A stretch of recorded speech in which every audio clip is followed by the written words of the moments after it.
ମୁଁ ଶ୍ରୀକାନ୍ତ କୁମାର ସାହୁ ରସଲପୁର ଆସନ ମଣ୍ଡଳୀର ରସଲପୁର ବ୍ଲକର ଯୁବ ଉପସଭାପତି ଅଛି।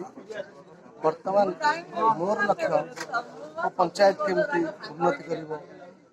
ଜଣେ ଗରିବ ଲୋକ ତାର ହକ୍ ପାଇଁ ଦୌଡ଼ି ଦୌଡ଼ି ସେ ଥାନାରେ କେସ୍ ହଉ କି ଯେକୌଣସି ହଉ ମେଡ଼ିକାଲ ହଉ ବହୁତ ଅସୁବିଧାର ସମ୍ମୁଖୀନ ହେଉଛି। ତାକୁ କେମିତି ମୁଁ ତାକୁ ଠିକ୍ ନ୍ୟାୟଟା ଦେଇପାରିବି ସେଇଟା ମୋର ଲକ୍ଷ୍ୟ। ପ୍ରତ୍ୟେକ ଲୋକକୁ ସାହାଯ୍ୟ କରିବା ମୋର ଲକ୍ଷ୍ୟ। ସେ ଅନ୍ୟାୟକୁ ବିରୋଧ କରିବା ମୋର ପ୍ରଥମ କର୍ତ୍ତବ୍ୟ।